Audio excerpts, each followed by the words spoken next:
The believer does not pray because life is easy. The believer prays so the heart stays alive. The people in Jannah asked the people in Jahannam a question. What got you here? What got you stuck in? Notice is being brought up from before. Right? Allah is now going to broaden the scope. One thing I highlighted to you, the 1%, the elite, were criticized in the beginning, and Allah particularly mentioned, but by the end, Allah is going to talk about the larger population. So before I start this, I want you to set the preface from which we will understand this passage. The people that are in power, the people that have an extraordinary amount of wealth, the people that you know, try to control the world in some way. You know, you can imagine CEOs of major oil corporations or tech companies or weapons manufacturers or presidents and things like that. You think they're just sitting around just chilling? No, I'm pretty sure they're not sitting and, playing Roblox or, they're not doing that. They're busy. They wake up and they're strategizing, concerned, kind of manipulating, holding one, meeting another, meeting everybody's following up with them. And even as they go to sleep, their minds are running busy, right? Because domination and taking over. The world and building an empire, all of those things require an obsession. Those people are actually truly obsessed. And Allah gave us kind of a hint towards their kind of obsession when Allah says these are calculating, strategizing kinds of people. But one thing about them, and we know about Wed, he used to be very poor and then he became very rich. Right? You don't get that way if you don't have the hustle and you have the hustle mindset. And he's constantly pushing and pushing and pushing. But these people, when they get to a certain place, they know that if everybody starts hustling, it's not going to be good for them. So they want to make sure they create a culture of people that are just relaxed. So because they don't want the rest of the population to move up.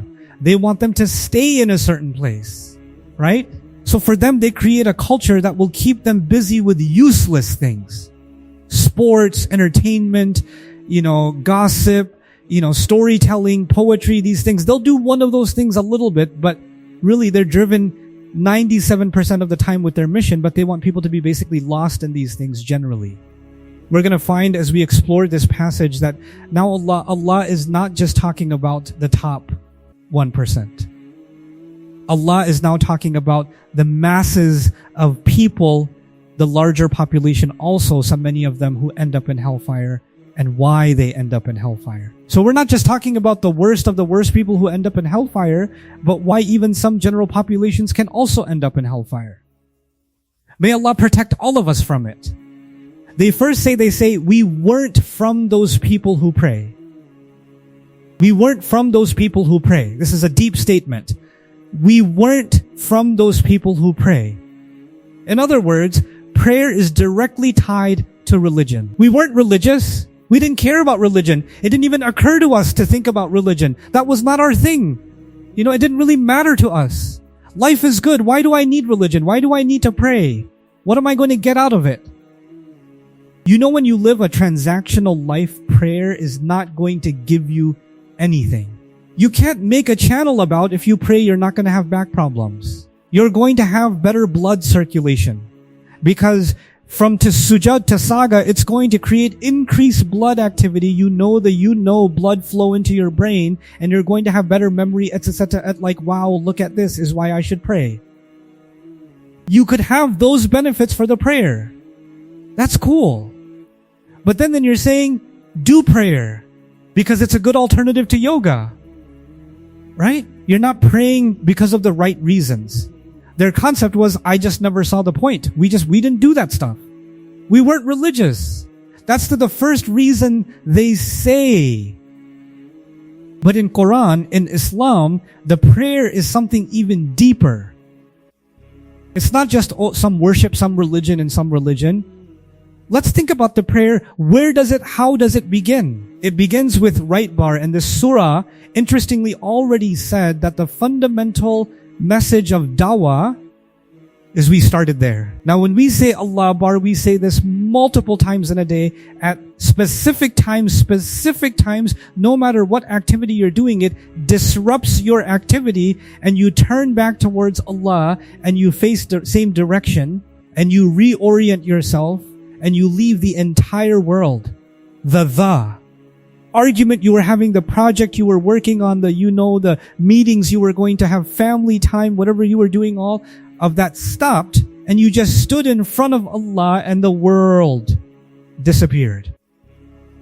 Whether it was 5 minutes, 2 minutes, 10 minutes, but the world didn't exist anymore.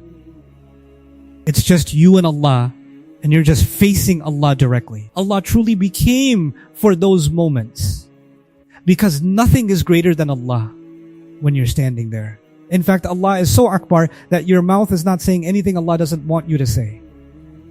You're only going to say what Allah wants you to say. Your body will move exactly where Allah wants you to move. Your eyes will only go where Allah wants them to go. You are demonstrating Allah Akbar when you pray. You're not just saying it, you're showing it. Right? People working in different spaces in the organization, right? And they do the work every day and they're working and they're working and they're working. And you know what happens over time? You get so lost in the work, you start asking yourself, why am I even doing this? The accountant can look at Excel and access files, Excel files all day and like, this is so stressful. I don't you know, but then we have a company-wide get-together. So all the employees get together and then we discuss what our vision is, what we're trying to do next year, inshallah, what impact we're trying to have, how this is part of a larger goal and objective. So, even the person working on the Excel file and even the person that's working on hours and hours of video editing or whatever else, and they're sitting there going, wow, this is so boring. Oh my God. All of a sudden, they're re-energized. Why are they re-energized? Because they see that their small effort or their corner of the work is part of a much larger unified whole. And that whole is trying to do something great, right? And they're a part of that. So when you feel connected like that and you feel energized like that, your intentions get renewed, your motivation gets renewed, your energy gets renewed, right? We're busy every day doing life, and Allah stops us and you stand in front of Allah and you start talking about what's going to be the day on which Allah will be angry with some people and why do we need the straight path and why so, even though I'm going through today's tasks and tomorrow's tasks and these micro activities, all of a sudden I step back and I think about Judgment Day itself, the big goal, right? So Allah is actually making us think about the long term every few hours. What does that do? And if we truly contemplate the prayer, then we become aware, re-award of Judgment Day, which is what we're heading towards every few hours, a renewed sense of purpose, a renewed sense of awareness that I'm on a journey and I'm taking steps even today towards that journey. What's even more remarkable to me is on that day, there's parallels between Judgment Day and the prayer. On Judgment Day, we will be standing. In prayer, we're standing. On Judgment Day, nobody speaks unless Allah gives permission. In prayer, we don't speak unless we say what Allah permits us to say. On Judgment Day, Allah describes that there are the angels are going to be showing us the deeds that we did and they're writing. And by the time you end your prayer, you acknowledge the presence of the angels that are documenting you. Assalamu alaikuma. Think of it another way. When you remember when you used to take exams and the teacher used to walk up and down the aisle and there's a teacher standing right behind you while you're taking the test, all of a sudden you're not just taking the test, you're so aware of the breath of your teacher, right? And even though if he wasn't there, you would look up, you would look around, you stretch your neck, but while he's there, you're like, because now you can't even, none of that stuff. Hyper aware. Why? Because you're under watch. You're being watched. When we say amle kumalam, you're not saying salam to the guy next to you that smells like you're saying to the angels. You're acknowledging their presence. You're reminding yourself that you're being watched and you're being recorded and everything you do is being documented, isn't it? With every single end of every prayer. Isn't that what we're doing? And that will come and we don't see them. We don't see these angels. But you know what? Judgment Day comes. What are we going to see? These angels roll out their record. You know it doesn't leave any record out when you don't have that in your life. So for us, prayer is not just yes. Prayer is an act of worship. Prayer is our connection to Allah. The word Salah literally means reform, right? To put the stick in the fire. Remember Salah Sal, right? So it's reforming us. It's correcting us. But it's actually burning off our distractions in life, and it's connecting us to the bigger picture so we don't get lost in the small things. We always think big. We don't forget that we're part of something big. You know, if you don't have high goals, you don't have a high objective, and you don't remind yourself of your higher objective, then you can get lost doing small things and thinking about small things, and years will go by and you won't make any progress because you never set a higher goal for yourself. Right? The Quran, its first high objective is I'm going to meet Allah. Just like if you were going to meet with an employer, you were going to meet with, a university applicant, application processor. You're going to meet an immigration officer. Every day, the day the day of that meeting is getting closer. Your preparation is getting stronger and stronger. Your reminder the day before, you're going to just like make sure you sleep early, you dress properly, clothes are ready, documents are ready, everything's ready. Right? So the idea that we're meeting Allah, the whole point of that is we have become more and more serious about our preparation for that meeting continuously. That's the idea of Salah. So these people that are now these criminals that are being asked, what got you here? Their first answer is we didn't have the thing that gives us purpose. We didn't have the thing that orients us mentally, spiritually, emotionally, psychologically towards meeting Allah. And that is Salah. And if Salah means that you declare the greatness of Allah, and I told you even physically we allow that the prayer is us accepting Allah's overpowering authority over us. So it doesn't matter if your boss is calling you, your sister's calling you, your mother's calling you, your wife is calling, your child's calling you, you're praying, you're not responding. Doesn't matter if your phone's going off. Doesn't matter any. You're praying and you're not moving. Once you do that, isn't that the first indication that Allah truly is greater than everything else in your life? So if you don't have Salah, which is the first step of the first, is the of Salah. When you don't have that, then any other part of your life, can there really be? No. That's why the prayer is Islam itself. Actually, the prayer itself, it's a unique thing. It's not just an action. And the Quran in Baqarah, Allah says, you know that Allah, you remember Muslims, used to pray towards Jerusalem, and then Allah revealed that we should pray towards the K eventually, and then the Jews came to the Muslims and said, oh, you were praying towards the wrong direction. Those prayers don't count. And Allah responded and He said, Allah will not let your faith be wasted. He didn't say Allah will not let your prayer be wasted. He said Allah will not let your faith be wasted. Because that's Allah's way of teaching us the prayer itself is the ultimate evidence of faith. So when they say we didn't pray, they're saying we didn't really have faith. Because anybody who truly has faith, Salah. When somebody comes to me and say, oh, Ustad, I don't wear hijab. What should I do? Pray. Oh, Had, I have a problem. I'm still trying to quit alcohol. What should I do? Pray. I have some bad habits I don't want to talk about. What should I do? Pray. I don't know where to begin. Pray. I feel disconnected from all. Pray. How many? 5. I don't even know if I can tell. I don't even feel anything when I pray. Okay, pray. Don't give it up. Don't let it go. Because the first thing people in hell will say is, we weren't those who prayed. You want to be saved. You don't want to be there. And I don't even say you should pray so that you don't go to hell. That's not why I say you should pray. I say you should pray so you have purpose in your life. So you have meaning in your life. So you're protected in this life. And then the other side of it, the Salah connects us to the future, our meeting with Allah. But there's something else. Allah says the prayer ultimately is the thing that protects you from shamelessness. And the prayer is ultimately something that protects you from all other evil things. In other words, in me, in you, in every human being, there is a desire to do bad things. And the thing that will give you the power to overcome that burn inside you, that fire inside you, is the prayer.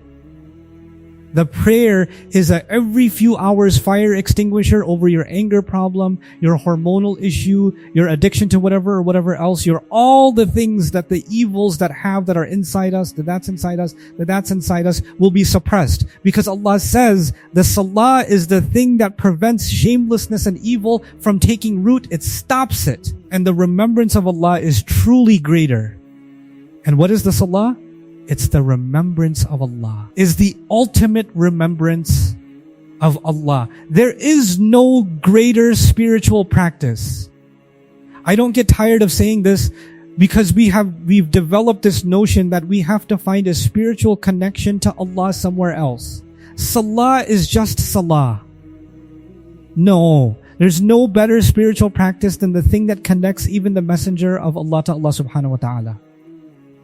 That's the salah. I mean, if you heard me say this 100 times, now it's 101 times. Musa alayhi as-salam meets Allah on the mountain. He's meeting Allah he's hearing Allah himself. How can you say Musa alayhi as-salam will ever forget Allah? He'll never forget Allah because he actually spoke to him. How can you ever forget that? If there's one person who will always do of Allah because his burnt on their psyche is someone who directly spoke to God, is one of the most amazing moments in the history of humanity. A human being is having a conversation directly with Allah, and Allah tells him, if you truly want to remember me, establish the prayer. Even he's being told the real way to remember me is salah. So how are we diminishing the spiritual role of this thing? So when they say we didn't pray, we lost purpose, is inside we didn't pray. We didn't protect our character. We didn't protect our emotions. We let our emotions go in any way they want because we didn't guide them and control them and restrict them through the prayer. We didn't have any spiritual connection with God and truly remember Him because we didn't pray. We refused. In fact, even there are Hindus, Christians, Jews, used to be atheists that say, I just need to figure out, I know people that accepted Islam before they even accepted Islam. Just turn to the sky. I don't even know how to pray to you, but I'm just asking, help me out here. They don't even know. You know what? That was a prayer. That was also salah.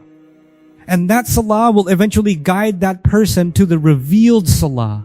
There's a straight line between those two things. So a lot of these people say we weren't from those that wanted, that pray, they don't say three. They say a few things first. They say they didn't pray, then they say they don't feed poor people. I'm summarizing, I'll go into detail in a second. They don't pray, they don't. Feed poor people. And then the third one is we got distracted and got absorbed into everything that other people get absorbed into. We got absorbed in all kinds of things. And then the fourth one is we used to deny Judgment Day. 4 things, but notice these 4 things. I'll say it again. Prayer, charity, right? And then purposelessness, right? Because they're immersed in all kinds of useless things and they deny Judgment Day. Look at how the Quran begins, which was revealed much later, but it's in the opening of the book. Just like then they spend from what we've given them. Just like what, and then the 4th item we used to have, they have conviction in the afterlife. It's like the Quran has a message and it reinforces that message early on in Revelation, later on in Revelation. It's the same curriculum, same thing being reinforced in different ways. It's not new and newer lessons. It's the same lessons, but different ways for us to internalize them. May our final meeting with Allah be filled with light, mercy, and accepted prayers. Ameen.